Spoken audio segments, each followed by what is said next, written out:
Just forget about it. Just forget about it. Hey, just forget about it. That crazy witch, you should have heard her. She was a real scream when the boys caught her trying to cap the Don. Oh, that's freaking bad. To the trio?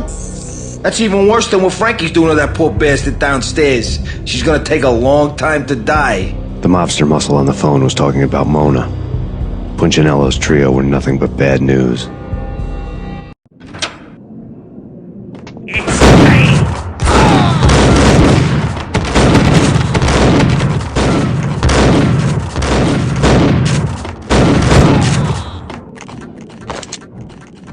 More evidence that Punchinello didn't like me much. The fact remains that all the victims so far identified in the Ragnarok shooting have been known criminals, many of whom had large doses of V in their blood.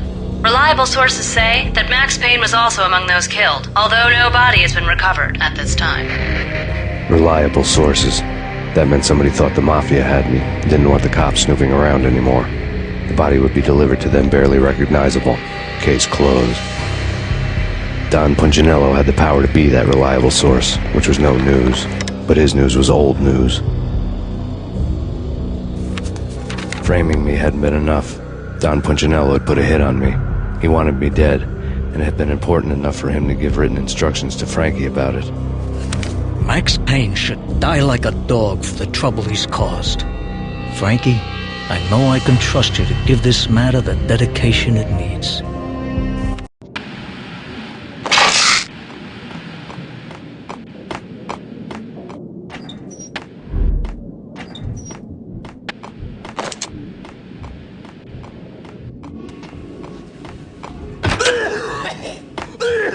Hey!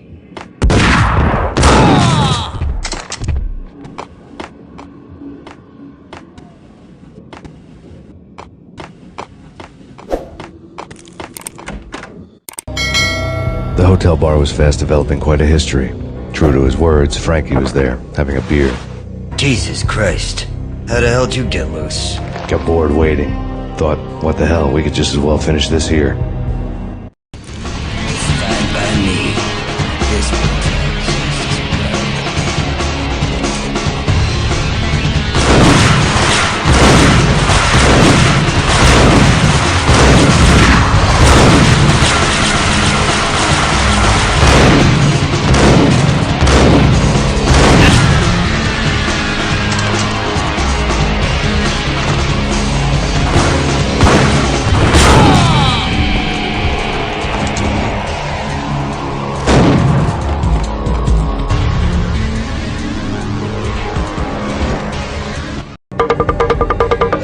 Thank you. You've been a lovely audience. Had enough? I don't play with girls anyway. Unfair! I spotted the tail as soon as I left the hotel. A big black Mercedes. I'd seen the car before. That time it had heralded impressive explosions. Vladimir was back. Bang! You're dead, Max Payne. I might have laughed if I remembered how. What's this supposed to be? Cops and robbers? Look, you want something with me? Get in line. Peace, man. Relax. You know you are a real news item. Armed and dangerous. I am going to make you an offer you can't refuse. I've always wanted to say that. It's a bum rap. I've been framed. That's a moot point. Whatever you did or did not do, I'm sure you had good reason for doing it. Want to hear me out? I'm listening. Punchinello messing with V is bad for business all around. But that's not all. There is this guy, Boris Stein, used to pull jobs for me. He's the captain of the cargo ship Charon. Now the bastard turncoat has gone over to the other side, Punchinello's. The ship's loaded with high-res hardware, guns, my business. If Punchinello gets hold of that cargo, he's won and I have lost. And you'll have your work cut out for you. If you want to get to Punchinello, you need heavy-duty persuaders. I am just the man to get them for you. Change the ship back under my flag, maybe pop 2 in the traitor Dime's head while you're at it. You'll get enough guns to start the apocalypse. You in or out? Let's get this show on the road. Vladimir was one of those old-time bad guys with honor and morals, which made him almost one of the good guys. None of us was a saint. The Brooklyn riverfront was a maze of rusty containers, sharp-boned cranes looming up from the snowstorm. On a night like this, you couldn't help but think of the dark army of dead men sleeping with the fishes, cement shoes in line. No Minotaur lurked in this labyrinth, but somewhere out there, on the clanking deck of his cargo freighter, the skipper of the Chiron was waiting, like the ferryman of the river Styx.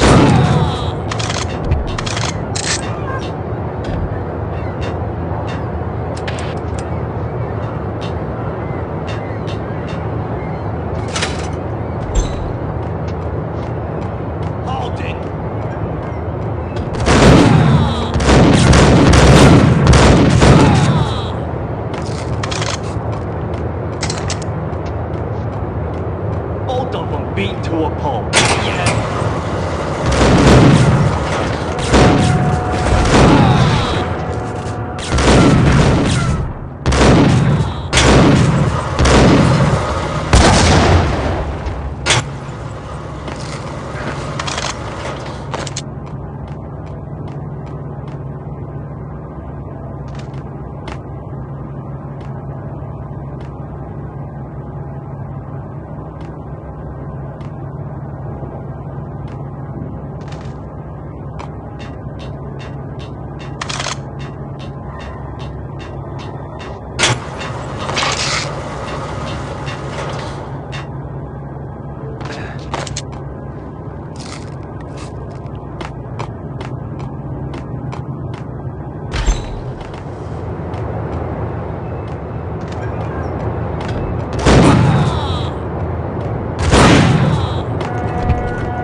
doubted the letter was a receipt. Rico Muerte had come to town to do more than just sort out family troubles. Exhibits number 1, 2, and 3. Briefcase of money, a sniper rifle, and an envelope with one word neatly printed on a folded piece of expensive paper. Mayor. It didn't sound like a mafia contract at all. It was too cold and too to the point.